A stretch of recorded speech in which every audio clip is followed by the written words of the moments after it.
This is the only Earth-sized world we will ever get to, at least for the foreseeable future, right?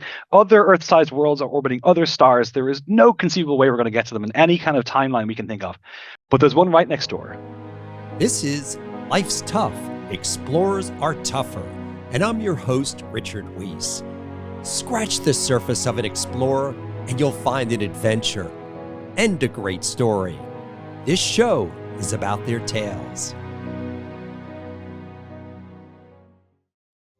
This podcast is a proud supporter of the Explorers Club and the EC50 initiative, 50 people changing the world that the world needs to know about. For more information, go to explorers.org. Today we have Dr. Paul Byrne, who has dedicated his career to exploring planets, especially one planet that for centuries we have romanticized as Earth's twin. Really? Venus is a world where the surface is hot enough to melt lead. Its skies are filled with acid. Paul is an Explorers Club 50 honoree and invites us to consider, what does Venus, often called Earth's evil twin, reveal about our own planet's past and perhaps its future? Welcome, Paul. Paul, when did it start being called the evil twin? Because I've always heard of Venus as sort of the morning star, all sorts of romantic beauty things. When's this evil twin thing start? I think it started in the 60s, but let's take a step back because one of the other names for Venus is Lucifer, which it turns out was weirdly prescient because it actually is pretty terrible at Venus. But up until the 60s, there was a genuine school of thought that said that Venus is a little closer to the sun than Earth. It's about the same size as Earth, so maybe it's a little warmer than Earth. And you had these both serious scientists and science fiction authors envisioning a planet covered in temperate rainforests and jungles and teeming with life. And honestly, on the face of it, that doesn't seem all that unreasonable, right? You have all that stuff here on Earth, and you have a world that's almost the same size, is a little closer to the sun. Why wouldn't it not be a little warmer? And then the story started to change in the 1960s, and some very early observations from radio telescopes in the US kind of began to indicate that the lower atmosphere of Venus was weirdly hot. And this was not an obvious thing, and we didn't really know why that would be the case. And so some people ignored it. They were like, well, maybe there's another reason we're getting that measurement and it's wrong. And then NASA's first successful time they ever sent a spacecraft to another planet ever wasn't Mars, it was Venus. Venus is closer to Earth than Mars. And so for a long time, Venus was the poster child of places that people went with spacecraft to figure out how to do stuff. First successful landing on the surface of another planet was Venus. So NASA sent a mission called Mariner 2 in the early 1960s, and Mariner 2 didn't even orbit, it just did one flyby. But that flyby was enough for it to be able to tell that, yes, the lower atmosphere of Venus is not just hot, but to your point, it's hot enough to melt lead. Now, I will just step outside for a moment and say, I do not work with metallurgy or any kind of metal work, so I do not have an intrinsic understanding of what hot enough to melt lead is. But I do know how when my oven is on the self-cleaning mode, I don't go near it. And that is the temperature of the surface of Venus. So it's pretty bad. And really, with those simple measurements in 1962, this idea, this vision of a world covered in temperate rainforests and jungles, it's evaporated. And since then, we've known it's been terrible. So, Paul, I'm sort of fascinated when people have, I guess, a subject they're interested.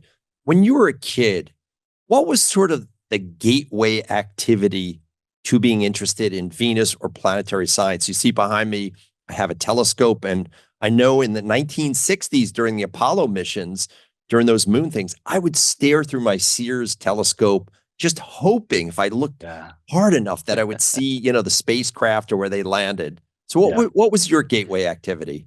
So as far back as my memories go, I credit my parents. I was surrounded by books about the planets, and we had this little wall chart where you'd measure the height of the kid as they grow, and it was the solar system. Of course, back then it had 9 planets. That's a whole other conversation.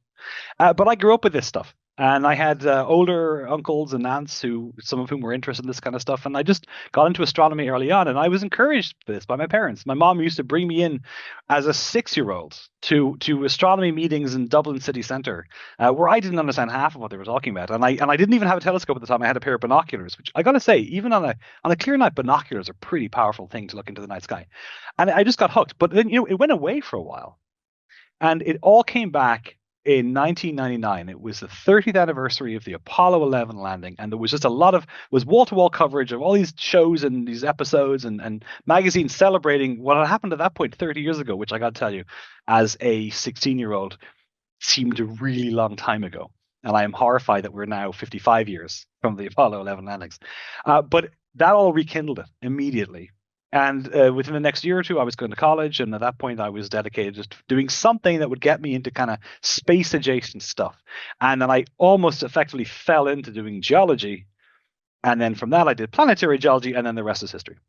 Our mission is to empower the next generation of explorers. If you like this podcast, please recommend it to a friend and have them join the expedition. So, I mean, it sounds like as a kid, you were probably a pretty good student and that, you had some direction early. I did, yeah. But let me use an analogy here, right? So I turned 40 a couple of years ago. And at that point, I realized that, and a friend of mine kind of coined it this way, the warranty expired. And I needed to sort of kind of proactively look after myself now. That idea of coasting is something that got me through most of school. And then because I really didn't need to work because I was smart enough that I didn't need to. But then I hit the barrier that everyone hits sooner or later. And in my case, I hit it toward the end of high school. And then it got really, really dodgy for a while, actually. And in hindsight, looking back now, I actually had mental health issues that I didn't really understand at the time. So I was a pretty good student for a while, but then I just fell off the wagon completely. And then I managed to get back on enough to get into university. And then I began to do studies of things I liked. And that helped a lot. But I really did have a bit of a hard time for a while. And it wasn't necessarily ordained that I was going to be able to do what I'm doing now. Did you have a hard time because, as you said, you hit the wall? Or there were other issues, as you just alluded to, mental health issues, or maybe a combination? I think it was probably like two sides of the same coin. So I definitely got to the point where I was beginning to get challenged in school. And I've got some very bright friends, all of whom have a similar story. Everyone hits that wall eventually. I didn't know how to study. I didn't know how to revise. I didn't really know how to manage when my intrinsic ability of coasting was no longer working. And I think basically that's what kind of precipitated what I now know in hindsight was like a mental health episode. But I didn't really know it at the time, and I didn't know how to get help with it. And so in my last 2 years of high school, things were kind of hard. I mean, I was lucky that otherwise my family situation and my social situation was fine. I didn't have any of the issues that I know friends of mine have dealt with that have been much, much more difficult. But it did mean that for a while, I really wasn't sure how to proceed. And I found myself just not being interested in school. And in hindsight now, I know what it was, but it did take a little while to get the train back on the tracks again. It's kind of interesting, even the fact that you chose Venus, because there seems to be a lot of jokes out there in planetary science. I think one of the jokes I hear all the time is if you go visit a planetary scientist, they always have things to scale. Yeah. Actually, while I'm at it, I heard, well, I thought it was funny. It's kind of a dad joke. It says, why did the planetary scientists break up with their partner? They needed more space. Oh yeah, okay. I've heard the one where does an astronaut go to hang out after hours at the space bar? That's right. And why do Yeah. planetary scientists never fight? Because they've mastered planetary alignment. They are dad jokes. They are absolutely dad jokes. So what did make you pick Venus? I know you study other planets and you're interested in it. And was it the life? Because I know that there was a controversy a few years back where there were some signatures in the atmosphere in which they thought, maybe those are coming from some sort of life form. Yeah. So, it's interesting. So for me, it started before then, but let's come back to that because that's a really interesting way in which science works that I'm not sure that necessarily everybody follows. So what happened for me was I did my PhD. I was lucky enough to get into a program where I was able to study Mars. And those folks who follow me on social media know that I like to make fun of Mars, mainly because it triggers my Mars friends. It's not actually intrinsically anything wrong with Mars, but it just triggers them and I get a response. I'm the oldest kid, you see. I never had older siblings to kind of beat that out of me. And so when I see something I know it triggers people, I just press on that. So that's why I go on at Mars. So what triggers people about Mars? You know my cousin, Dr. Nina Lanza. Oh, yes. What would I, trigger Nina about Mars? so part of it is that just by kind of saying how Mars just isn't worth your time and it's kind of boring and it's dull and dry and just it's cold and dusty, all of which are true. There is a legitimate discussion to be had more generally about in the United States in particular, but not internationally generally, but particularly in the US, there is a very limited amount of money going around for space exploration relative to the size of the federal budget. And a lot of that money historically has gone to Mars. And there is a legitimate question as to how much should go there versus other places. And in fact, Venus is a place. This actually kind of gets to your question of why Venus. Venus is a place that we used to explore. We had dozens of missions go there in the 60s and 70s, but really after the early 1990s, it largely went away. But to get back to your question, why Venus? So I started doing Mars. And then for a while after I graduated my PhD, I worked on NASA's Messenger mission, which was the first mission to orbit Mercury. And for 4 years, I was involved in the science team of the Messenger mission, this plucky little spacecraft. It's one of NASA's lowest cost missions. So in absolute dollars, it's a lot, but in relative terms, this thing is cheap. And it was the size of a big business office desk festooned with instruments. And this thing operated, it was supposed to operate for 1 year, and it did 4 years. And just unveiled this world that we'd never thought about before. And you know, Mercury will always have a special place in my heart because most people don't care about Mercury at all. Most people have never even seen Mercury. You have to get out into a field early in the morning to have any chance to see it because it never gets that high above the horizon. So most people, they don't really think of Mercury. So there's always been the kind of an underdog thing with me. And I think Mercury definitely qualifies. And after I became a professor in the around 2016, I began to, and I was lucky that I had the space and the time to do this. I began to read up on Venus because I'd never given it any thought before, and actually up until that point didn't care about it. Partly because there really wasn't a PR machine in place for Venus, for pro-Venus stuff. And you know, you read about these worrying social trends where you see folks will just radicalize themselves on YouTube watching videos late at night. I self-radicalized. I found all these videos about Venus and all the cool things we didn't know about and all the stuff we'd done. And I was like, why are we not exploring this place? Like, this is the only Earth-sized world we will ever get to, at least for the foreseeable future, right? Other Earth-sized worlds are orbiting other stars. There is no conceivable way we're going to get to them in any kind of timeline we can think of. But there's one right next door. It is anything like Earth, right? It's self-cleaning oven. The surface pressure is about half a mile under the water equivalent. Like, we don't have submarines that go that deep, at least not regular military or commercial subs. So we're talking about conditions that are just so different. And I was like, how are we not studying this world more? And then I basically found my people. I found my tribe. There was a bunch of people who for years have been pushing for Venus exploration and really had never really gotten anywhere. And then everything changed in 2021. Now, I don't credit myself with this at all. I was just adjacent and part of the community. But a lot of people have been pushing really hard for a long, long time with NASA. And also with ESA and other institutions, other space agencies, but particularly at NASA, to get NASA to go back and commit to going back to Venus with new missions. And in 2021, finally, NASA picked not one, but two missions to go back to Venus. And the following week, the European Space Agency picked a third mission to go and do Venus science. And so we went from zero to a fleet. Don't you know this is all sort of like a gateway activity that you will never be satisfied? Because think about planetary science. You're talking about the closest of the close when you know that, you know, there's so many more bizarre worlds out there and it's infinite. You can never, ever learn enough. So let me ask you this. So when you get together with your Venus pals in your little secret society there, you know, if you, and everybody always complains about, oh, if we had this or that, what would be the dream? What's the thing that everybody said, man, if I could only get them to agree to this, it would just make all the difference in the world. What would it be? Yeah, that's a really good question. I don't know if I have a single answer. Because you're so used to like saying they don't give us enough money. They don't. And then when someone says, here's the money, what do you want to do? So, okay, there's two things that I can think of right now. One of them is the missions that we're planning to send back to Venus are a bit like the missions we sent to Mars about 25 years ago. We already had data from Mars, but we didn't really have great quality data. We didn't have the scale of the data we'd like now. And when those new Mars missions in the 2000s began to return data, we saw a whole new world. Like we saw stuff that we didn't even think to ask would be there, right? So it just dramatically changed Mars as a world that we could really understand. I have every expectation that when those missions to Venus come back, they will return images that we will not have thought of, that we will not have thought to look for the kinds of things we'll see. So it will reinvigorate a whole new generation of people to explore Venus, and it's going to raise questions that I can't even think to ask right now because I don't know what we're going to see. Yeah, but you This, you know that always the issue with NASA or even asking for money for science. People have to know why Venus, why now, why should yeah, we care? And yeah, so that's kind of like the sales pitch, the PR pitch that you have to do not only to Congress but to hmm people in general. Why yeah. do they want to have the will to do this? So here's to me the most compelling reason is this. So we know a lot about our own world. I mean, there's still a whole pile of stuff we don't know about Earth, but we have a good idea of Earth and its history and how it's forming.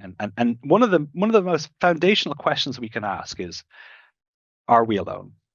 Are there other places in the universe that might look like home? And certainly a lot of work has been done internationally in the last 20 years in particular to really try and answer this question more generally. Maybe there's microbes living under the ice caps on Mars or deep inside the ocean worlds of Jupiter and Saturn. But the bottom line is the thing that's changed dramatically in the last 30 years is that we now have the ability to detect these extrasolar planets, these exoplanets. And with our technology today, we cannot distinguish an Earth from a Venus. We can tell if a rocky planet, because it's hard to see the rocky ones. We find the bigger gas ones a bit easier, and it's not easy to find those. But when we find a rocky one that's the size of Earth, you may as well say it's the size of Venus. They're almost the same size, but we have no way of telling whether or not one of them has trees, squirrels, even oceans, or self-cleaning oven and half a mile under the ocean. We have Planet no of idea. Squirrels. I like that idea. But Paul, let me ask you this. Do you believe that life exists beyond Earth? And I have a reason for using the term believe. So you're getting to the core of what it is to be a scientist, which is that we are driven by empirical data and observations, but we are humans first. And you and I have talked about this before. I am not religious. I do not believe in a God in the sense that many people do when they think of religion, but I have a lot of faith. And it turns out, and it took me a long time to learn this. My faith is in stuff I can't see. That is what faith is. And I believe, to your question, that life abounds in the universe. Yes. Right, because I have a T-shirt that says science does not care what your beliefs are. And Right. look, I get the life on in the universe. People come up to me and say, there's gotta be. I mean, there's just gotta be life. And I said, I believe that too. And I said, but the fact that I believe it and the fact that we haven't found it doesn't mean there's a Exactly. possibility it doesn't exist. And I Yes, mean, there's that absolutely. possibility. Absolutely. And that's one of the reasons why Venus interests me so much, because let's say we discover more and more of these rocky worlds orbiting their stars. And if we can figure out why Venus is so different to Earth, or maybe I put it the other way, maybe we work out why Earth is so different to Venus.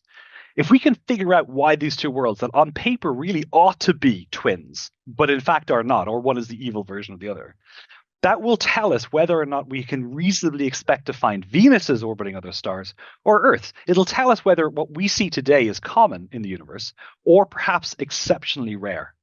And that's one of the most important questions. How common is an Earth like world? We do not know the answer, but one of the key things that's going to tell us is understanding why Venus got the way it did. And that's one of the reasons. That's probably the best reason I have to explore it.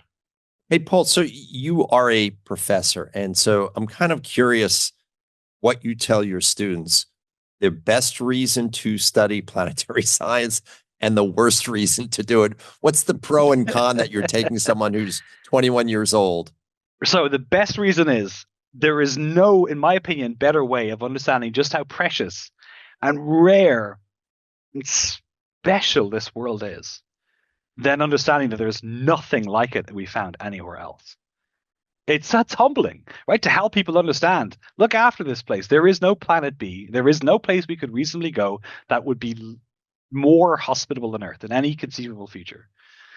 So the biggest reason is to learn a little humility and maybe consider to be better stewards of our world. The worst reason to be planetary scientists is, oh my God, you know that the universe abounds with planets and you're exploration budget does not abound with dollars. And so it is exceptionally difficult to get the kind of money that you would want to go and explore all the places, even in the solar system, that we would like to explore. So, we recently had Jeff Bezos a few years ago speak at the Explorers Club annual dinner, and he was talking about Planet B. And, quite a few people were, slightly disturbed by it. They, appreciated the idea that we'd be smart enough to go to Planet B or could create it. But, I hear this story about if you're smart enough to go to Planet B, why aren't you smart enough to clean up Planet A? So yeah, exactly. what would be the one piece of advice that, if you were the Lord of the Rings over Earth, you would tell us to do? Look after this one. Even if we had a global thermonuclear war that killed most humans and most life on Earth, Earth would still be magnitudes more hospitable than anywhere else in the universe. There's nothing humans could do to Earth that would make it worse to live on than anywhere else we know. So this is the one place. I believe and I want to see humans living on Mars. But in my opinion, they will live on Mars in the way we have scientists who live in Antarctica. Anybody in particular you'd like to see live there first? There are people I'd like to go there on a one-way ticket first. That doesn't necessarily mean I want them to live there when they get there. Yes, quite a lengthy list. But I don't ever see us having cities on Mars, because if we had the ability to do that, it would be cheaper to build orbital space stations and have people live up there. That would be much, much easier than having to truck them all the way to Mars. But more than anything else, this is the only world we have for the foreseeable future. Maybe, let's say in the next 50 years, we develop with enough money, we can build telescopes that actually help us find a meaningfully Earth-like world, not just Earth-size, because remember, Earth-size could be Venus, Earth-like world. If that thing is light years away, and it has to be a minimum of 4.5 light years away to the nearest star, and it probably doesn't have an Earth-like world, there is no, for any foreseeable way we would ever send people there. Maybe in 100,000 years, but I hands up, I'm not planning 100,000 years ahead, right? 100,000 years ago, we had proto-hominids, and language is only 60,000 years old. So I don't know when we're going to the next star system. But I can tell you for the foreseeable future, this is it. This is it. This is what we have. We best make sure that we look after it. All right, one last question. So, I once asked Buzz Aldrin, if I may name drop there, I said, Buzz, when you look up at the moon, what do you think? So, Paul, I'm going to ask you the Buzz Aldrin question. Paul, when it's the night sky and you see that beautiful glowing Venus, near the horizon, what is it that you think? I'll tell you what I think. I think that there's a possibility that way back when, maybe way back when, Venus may have had oceans long before it got into the state it is today. And it is possible, depending on when that happened, that there were creatures on Earth with eyes. And it is possible that at some point in the history of our world, there's something looked up at that, and instead of seeing a beautiful, creamy, bright color, it was blue. And I think about the world in which there were 2 blue planets in the solar system. And I want to know if that was true. And I feel frustrated that I don't know yet. So that's what I think. I want to explore, Richard. I want to get out there and know the answers. That's what I think. Paul, I think you're not just a scientist and an explorer. I think there's a poet inside of you. So thank you very much for sharing your poetic view of a world beyond ours. It is my pleasure. Thank you. I hope you enjoyed our podcast. Now we have a little favor to ask. We'd really appreciate your support. So make sure to leave us a 5-star review and hit that subscribe button so you'll never miss another episode. See you out on the trail.